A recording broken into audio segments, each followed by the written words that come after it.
cabdiraxmaan cabdishakuur warsame tusaale lagu tilmaansado halganka hal adayga hanka sare iyo himilada hoggaamineed ee ku hubaysan aragtida tolmoon ogaalka tagtada eegista taaganta iyo odoroska timaadada 30 sano oo dagaal daalaadhacya dimuqraadiyad taagtaagsi iyo tartiib ku socotay waa inta uu leeyahay cimriga dhaxalka dawladnimo ee hadda ee Soomaaliya ay wajahayso muddadaas waxaa la saarnaa gurgurshaa geedi ah oo aad u gaabinayay kacaakuf iyo kolba meel fadhiisi ayaa ahayd caqabadda abuuraysay baahida ugu weyn ee mar walba loo qabay in la helo hoggaan hore u socda ee dhaanka daahay ee weli la dhowrayo dhaqsameer u geeya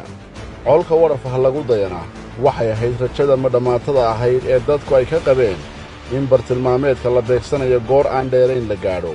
waxay taasi bulshada iyo dawladnimadeedaba ka dhigtay nin bukow boqoli ku talisay oo waxaa mar iyo marar badanba lagu kadsoomay been aan jirin oo bustayaal ballanqaadyo ah soo huwatay dadka shacabka ah oo hamuun weyn u qabay hoggaamiye toosan ay hubsiimo la'aan ugu hodmeen kuwaasi oo giraantii xagga hiigsiga u gadgadoomaysay gadaal u soo celiyey doorashooyinku waa fursadaha dib u curashada rajooyinka horumarineed ee bulshada waa bartilmaameedka beratan muddo soo socday iyo barbilowga mid cusub hoggaanka xilalka loo doortay iyo kuwa mucaaradka ah ee ku loolamaya saaxadda siyaasadda waa meesha ay bulshadu ugu kala gar soorto oo mid walba waxa uu mutaystay ay ku abaalmariso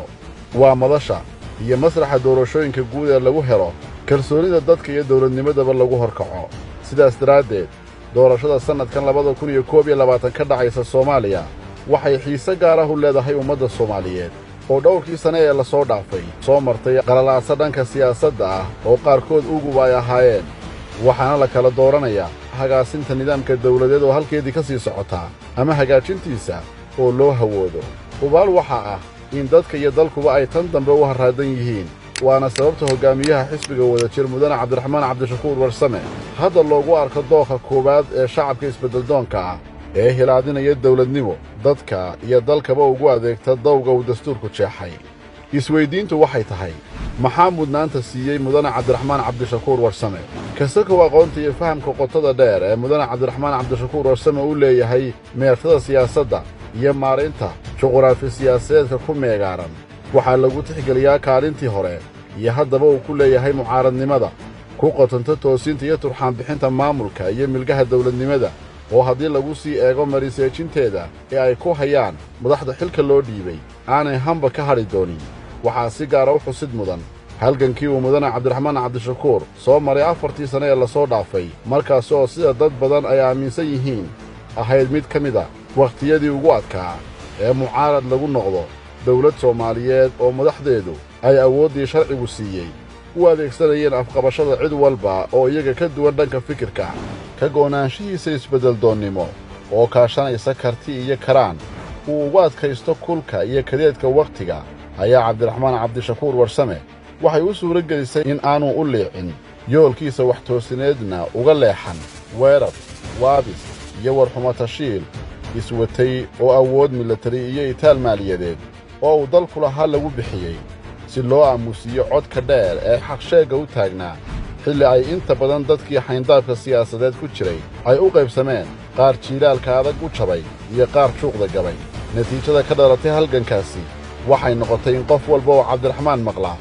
ama arkaa uu xusuusto dhammaan sifooyinka iyo sumadaha adkaysiga indheergarannimada iyo aftahamada ee uu adeegista ummadda ku qotonta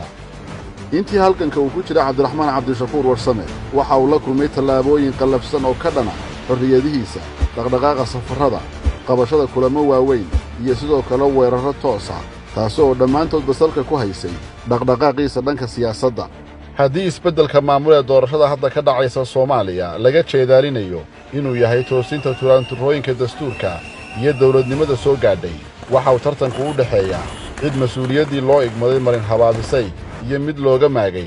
oo loo muquuniyo mawqifka iyo mabda'a hagaagsan ee dalka iyo dadka u damqanaya go'aankan waxaa leh shacabka iyo wakiiladooda iyaga ayaana u kala gar qaadi doona damaca madhan ee xildoonnimada iyo dadaalka uu damiirku hagayo ee xaldoonka ah haddii midka dambe fursad la siiyana mudane cabdiraxmaan cabdishakuur warsame waxa uu ku kalsoon yahay wixii ay bulshadiisa hore ugu baratay oo ahaa wacyi iyo wax sheeg dawlad aqoonnimo ah xorriyadoon iyo daldhisba ku saabsanaa mudane cabdiraxmaan cabdishakuur warsame waxa uu u taagan yahay tartanka doorashada madaxtinimada oo sidii horeba loo arki jiray hal goob ay isugu soo ururi jireen inta xildoonka ah kuwaas oo xoog iyo xoolaba wixii ay heli karaan ku bixiya dadaalkaasi si ay kursiga ugu sarreeya ee Soomaaliya looga arribiyo ugu fadhiistaan balse si ka duwan xildoonayaasha kale mudane cabdiraxmaan cabdishakuur warsame waxa uu shaqaynayay iyadoo aanay fursad doorasho iyo tartan furanba soo muuqanin waxaana uu u badheedhay una babacdhigay baajinta iskuday kasta oo majaraha toosan ee dawladnimada lagu weecinayo waxa uu shir iyo shaashadba ka sheegay goldololooyinka jira isagoo kaashanaya fogaan arkid uu fahamka siyaasadda kula falgalay marka laga reebo dulmarka iyo korka xaadiska xaaladaha guud ee qof walbaaba uu garan karo ma badna dadka qaabayn kara oo qodobayn kara waxa ka qaldan dawladnimada hadda jirta hase yeeshee mudane cabdiraxmaan cabdishakuur warsame waxa ay dadku ku barteen iftiiminta xaaladaha taagan iyo daraska timaadada waxaana uu aaminsan yahay in godadka waxqabadka ee hadda bannaan ay gufaynta uga baahan yihiin kuwan soo socda saludhigada siyaasad xasilan oo isfaham iyo dib u heshiisiin ku dhisan adkaynta amniga iyo garsoorka kobcinta dhaqaalaha iyo tayeynta adeegga dawladeed hirgelinta hannaan dimuqraadi ah iyo dawlad wanaag ka miro dhalinta wadahadallada Soomaaliland iyo Soomaaliya meelmarinta siyaasad dibadeed oo ku dhisan dan qaran iyo cadaawad la'aan dhammaan ujeedooyinkii qarannimada iyo wax wada lahaanshaha ummadda uu muddada gulufka iyo go'lada dheer ugu soo maray waxay intooda badan hadda noqdeen kuwa lala fahmay oo kuwii shalay kaga soo horjeeday ku colaadiyey amaba ku cidleeyey iyo intii ku caawisayba ay maanta hoosta ka xariiqeen in is-ogol isla guddoon wada jir iyo wada tashi mooye aanay jirin waddo kale oo u furan wadista geediga dawladnimada Soomaaliya intaasi oo dhanna waa halkudhegyadii iyo hiraalkii siyaasadeed ee mudane cabdiraxmaan cabdishakuur warsame uu hore ula kaliyoobay sidaas darteed rajadu waxay tahay in shacabka Soomaaliyeed aanu mar dambe lumin doonin fursadda uu ku dooranayo hoggaan hadal iyo hawlba hore loo bartay intii mar kale gacanta la gashan lahaa godad hore oo good uu ku qaniinay shacabka ku dooro cabdiraxmaan cabdishakuur warsame dadaal dood iyo doonis aanu daahsaarnayn oo lagu hiigsanayo hirgelinta dastuurka hagaajinta dawladnimada iyo hoggaaminta toosan ee dadka iyo dalka Soomaaliya